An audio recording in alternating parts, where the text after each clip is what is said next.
Levante, Real Madrid, 36e journée de la Liga. Le Real Madrid reçoit Levante au Santiago Bernabéu. Un match toujours sans intérêt sur le plan comptable pour le Real Madrid, mais on a quand même deux trois petites choses qu'on a envie de voir dans ce match.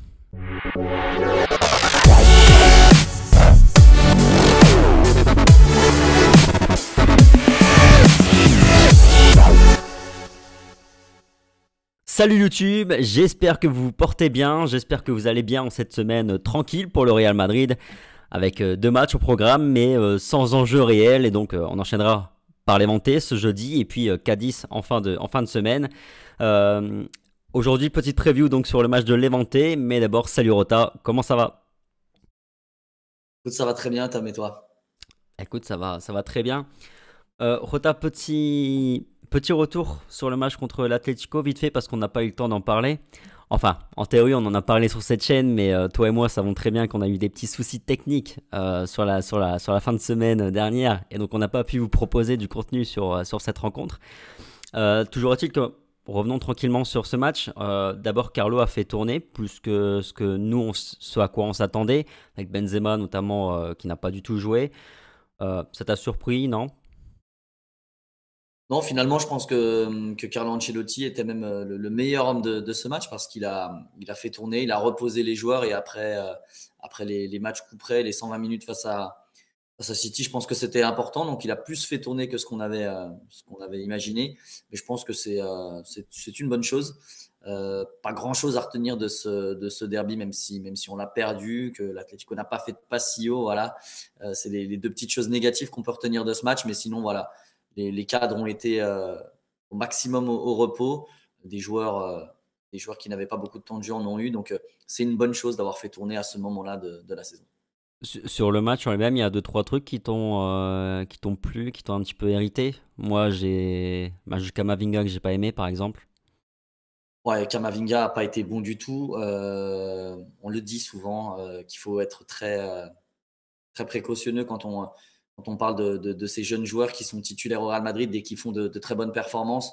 On les veut tout de suite titulaires. On le voit avec Kamavinga, c'est quand même assez rare qu'il soit performant en tant que titulaire. Donc, il faut du temps. C'est un joueur, un très jeune joueur, très prometteur, qui a énormément de talent et énormément de potentiel. Mais on l'a vu encore une fois là, dans un match face à un adversaire plutôt sérieux au milieu de terrain.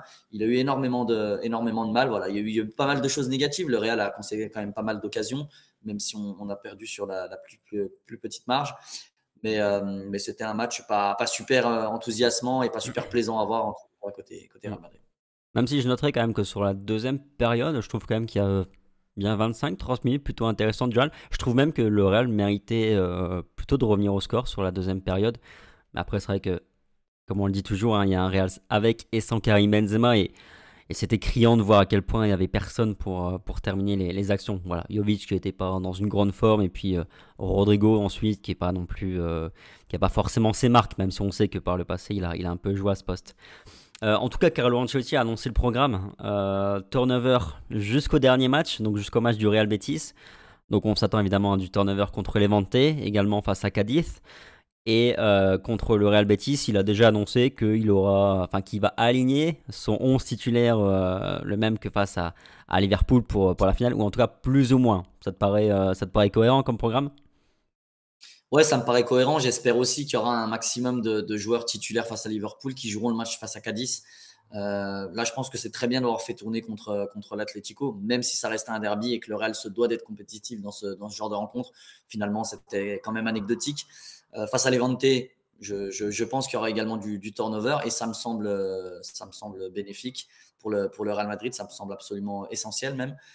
En revanche, contre Cadiz, j'espère voir quand même une majorité de joueurs titulaires reprendre un peu de rythme. Il en faut. De toute façon, les entraînements, ce ne sont pas les matchs. Et forcément, pour préparer Liverpool, il va falloir du rythme de match et de l'intensité. Et puis, face au Betis, évidemment, il faudra un Real Madrid avec aucun blessé à l'issue de ce match, mais par contre, un Real Madrid qui va aligner un 11 qui ressemblera à celui de Liverpool, effectivement. Ok.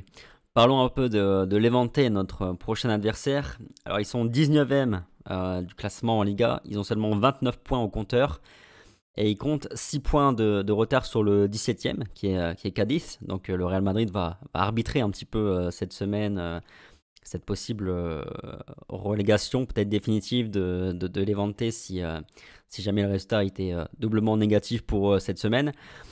C'est 44 buts marqués, 44 buts marqués pardon, cette saison en championnat, ce qui est quand même pas mal du tout. C'est plutôt un nombre de buts qu'on constate chez les milieux de tableau dans le championnat espagnol. En revanche, c'est la plus mauvaise défense du championnat avec 67 buts encaissés. Ils filent vers la Segunda malheureusement pour eux. Je pense que c'est inévitable. Je pense que sur la saison, malheureusement, c'est entre guillemets mérité. Levante fait une saison pas bonne du tout, malgré le fait d'avoir des talents offensifs, notamment avec Morales qui est un super joueur, Campana au milieu de terrain qui est également un super meneur de jeu. Mais c'est vrai qu'ils ont tout tenté tactiquement sur cette saison. Ils ont joué à 3 derrière, ils ont joué à 5 derrière, ils ont joué en 4-4-2, ils ont joué en 4-3-3. Pas grand-chose n'a pris et ils sont ultra friables derrière. Donc malheureusement, avec un bilan défensif comme il l'affiche, c'est très très compliqué de se maintenir en première division. Le joueur à suivre, incontestablement, tu l'as dit, c'est Morales. C'est ça, Morales, et malheureusement, ils seront privés de De Frutos qui est formé au Real et qui est un joueur, un très très bon joueur. Le Real a d'ailleurs encore une option de rachat sur ce joueur. On ne la lèvera pas, mais c'est un joueur qui est très très intéressant, je trouve. Il est blessé depuis le mois de mars, je crois, depuis la fin mars. Et ça leur fait d'ailleurs du mal. Ils n'ont jamais autant perdu de points que dans sa période d'absence. Mais c'est vrai que sinon, c'est Morales. Morales, c'est un leader technique, c'est un homme d'expérience, c'est un buteur. Et c'est leur meilleur joueur de toute évidence. Ok. Morales, c'est 12 buts hein, quand même en championnat cette saison, ce qui est pas mal du tout. Passons sur le Real Madrid et donc sur le 11 auquel on peut s'attendre. Alors déjà au niveau des absences, alors la liste n'a pas est pas tombée au moment où on tourne la vidéo, mais on sait déjà qu'il y a David Alaba qui est forfait, Gareth Bale, Isco, Marcelo, Dani Ceballos et je pense Eden Hazard. Eden Hazard qui a repris l'entraînement cette semaine, mais ce serait quand même surprenant de le voir déjà de retour dans le groupe et pire encore, pire entre guillemets, de le revoir jouer aussi vite. Ce serait surprenant, on l'attend plutôt peut-être sur la fin de semaine, peut-être potentiellement face à Cadiz, on verra. Du coup, tu t'attends à quel 11 déjà dans les buts, a priori retour, enfin non pas retour de Courtois, pardon, mais justement continuité pour Lounine. Ouais, je pense que dans les buts, ce sera Lounine. Il y a encore de l'incertitude sur Courtois. On le disait en off, hein, tu le disais en off, c'est possible qu'il soit dans le groupe, mais même ça, on le sait pas encore. On le verra certainement ce soir. Mais je pense que Lounine sera reconduit effectivement au poste de gardien de but. Ouais. Courtois qui est revenu à l'entraînement aujourd'hui après avoir été malade, mais bon, je pense qu'il jouera pas. Je pense que c'est même bien de le laisser au repos et puis il enchaînera Ouais. sûrement Cadiz et le Real Betis comme tu le disais parce que oui, je pense que même contre Cadiz déjà on verra déjà une majorité de titulaires futurs titulaires contre Liverpool. Au niveau de la défense, Alors franchement, c'est compliqué à lire Ancelotti par rapport à ce qu'il a dit et par rapport à ce qu'il a aligné face à l'Atlético. Je vois bien Lucas Vazquez encore avoir du temps de jeu sur ce match-là. Sur la défense, je pense qu'Alaba sera trop juste également. Il est incertain, mais je pense qu'il ne jouera pas. Donc, je vois bien Nacho Militao être alignés tous les deux et Ferland Mendy retrouver un poste de titulaire. Voilà la défense à 4 que j'imagine sur ce match. ok, c'est vrai qu'il a Ancelotti a aussi lâché une petite info après le match contre l'Atlético. Il a dit que contre Levante, il essaiera de faire jouer un maximum de joueurs qui ont moins joué face à l'Atlético. Donc, du coup, j'imagine peut-être plus un retour de Carvajal dans le 11. Après, en défense, effectivement, là-bas, je pense qu'il va le laisser au repos, même si, de toute façon, a priori, il sera pas prêt. Donc, Militao Nacho. Et je pense que Mendy fera sûrement aussi, je pense, son retour dans le Ou 11. peut-être ou peut-être une surprise avec Nacho laissé un peu repos qu'enchaîne et un Jesus Vallejo Militao. À la limite, ouais, ça peut être imaginable de voir Jesus Vallejo enchaîner un deuxième match. Je pense que c'est pas impossible. Ouais, c'est cohérent. Ouais. C'est cohérent. Au milieu de terrain, Je pense que Kamavinga sera titulaire. Euh, je vois bien Modric être titulaire également. C'est la troisième fois que je le dis, je crois, sur des vidéos, mais il a dit qu'il avait besoin de rythme, donc je ne le vois pas être euh, pas titulaire de 2 ou 3 matchs de suite, donc je le vois bien être aligné. Et à ses côtés, du coup, Casemiro, je pense. Casemiro, Kamavinga, Modric, ça me semble être pas mal pour le milieu de terrain. ok. Kamavinga, Modric, Valverde pour moi. En fait, je suis simplement sa logique selon laquelle il a dit que voilà, il essaiera de faire tourner un maximum et de donner plus de minutes, enfin, qui fera démarrer aujourd'hui face à Levante ceux qui ont moins joué face à Atletico. Face à Atletico, on avait du Casemiro, Camavinga, Cross. Je pense que Camavinga, il va enchaîner parce que il a besoin aussi d'une certaine manière un peu de temps de jeu et puis on sait qu'il sera certainement pas titulaire contre Liverpool. Et puis Modric, il va le garder à la place de Casemiro et Toni Kroos. Et en attaque, retour du 9 ou pas? En attaque, retour du 9, parce que je pense que Luka Jovic, non, je pense que son attitude a fortement déplu. Donc je le vois pas être aligné de nouveau. Ah, c'est compliqué. Peut-être finalement, peut-être qu'il laissera Benzema sur Cadiz Betis, comme je le disais, et puis que Luka Jovic peut-être pour une vente future, ben voilà, s'il peut jouer et faire deux trois belles choses pour se montrer un peu, ça peut être bénéfique au Real Madrid. Donc difficile à dire. Allez, je me prononcerai pas sur le poste de numéro 9. Par contre, je vois bien Asensio titulaire, et dans la logique dont tu parlais, Vinicius également sur le côté gauche. Ok, je pense également que Karim Benzema va revenir dans le 11. Asensio à voir parce que je sais qu'il s'est entraîné, j'ai vu que ça a été entraîné au sein des installations au gymnase aujourd'hui, donc à voir s'il sera prêt. Mais Carvajal aussi était au gymnase, du coup, à voir. Enfin, il y a beaucoup d'incertitudes sur ce match, mais sinon, tu vois, moi je tenterais bien la petite cote Lucas Vazquez titulaire milieu droit, tu vois. C'est quelque chose que je pourrais tenter, moi. Ouais, après, Je pense pas qu'il le ça peut fera, hein. être. Je pense pas qu'il le fera, Mais mais Carvajal, si en plus il était au gymnase, je pense que c'est compliqué. Ce que j'aimerais voir en revanche, je pense que le Castilla a définitivement perdu les potentiels barrages pour la montée. Je serais pas surpris de voir un ou deux canteranos ajoutés au groupe de demain, notamment Arribas ou potentiellement Peter, peut-être même Antonio Blanco. Donc je serais pas surpris de voir un défenseur, peut-être même un joueur par ligne intégrer le groupe de demain.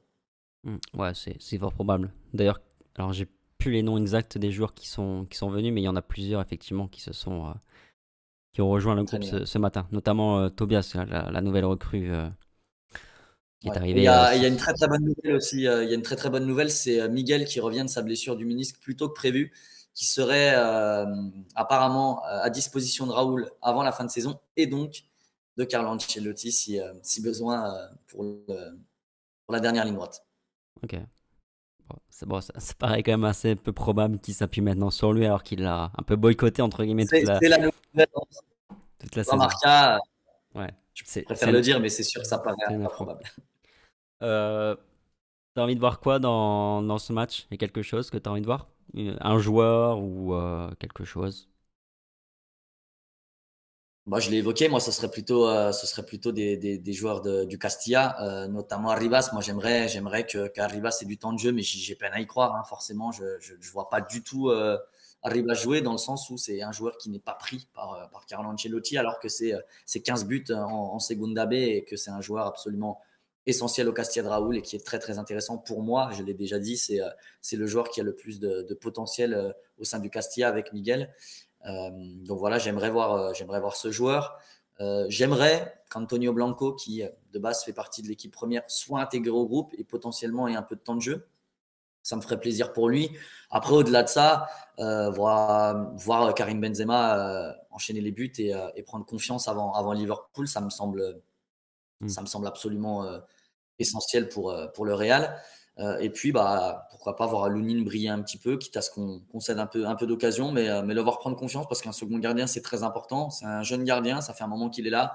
Et s'il peut avoir un ou deux matchs référence cette saison, bah, c'est toujours bien pour le capital confiance également. Ouais.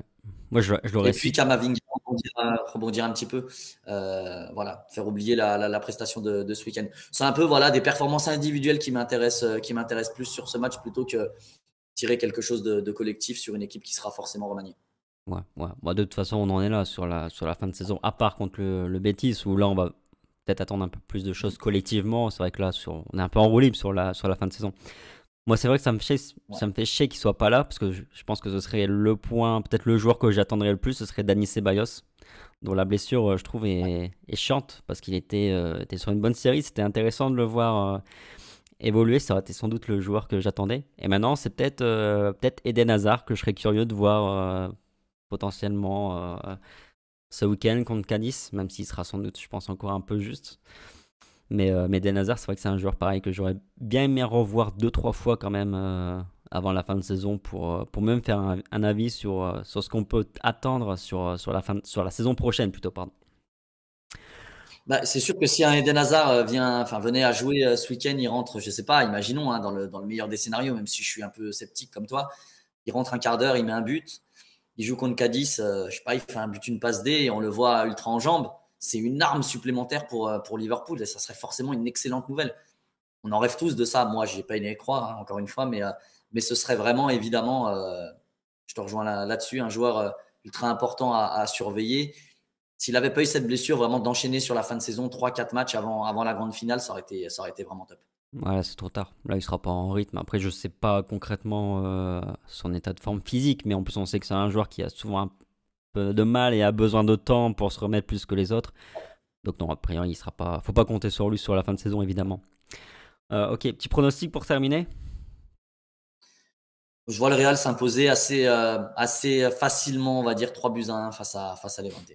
Ouais, avec Benzema, je pense qu'on va concéder aussi un but parce que en face, on l'a dit, c'est un petit peu leur force. Forcément, ils sont capables de marquer. Mais ils prennent aussi beaucoup de buts et si Karim Benzema est dans le 11, voilà, ce sera pas la même chanson que face à l'Atlético et contre toutes les autres équipes contre lesquelles on a ramé pour marquer des buts. Bref, voilà un peu tout ce qu'on pouvait dire pour cette petite preview du match. Merci d'avoir regardé la vidéo et surtout merci d'être aussi nombreux à nous suivre. On est déjà plus de 10 000 sur cette chaîne YouTube. Continuez évidemment à vous abonner, à liker et à activer la petite cloche pour les petites vidéos qui arrivent. Il y a quelques nouveaux formats qui arrivent très très prochainement. Sur ce, bon match, prenez soin de vous, bonne fin de semaine et puis on se dit à très vite sur Alphonse. Allez, ciao!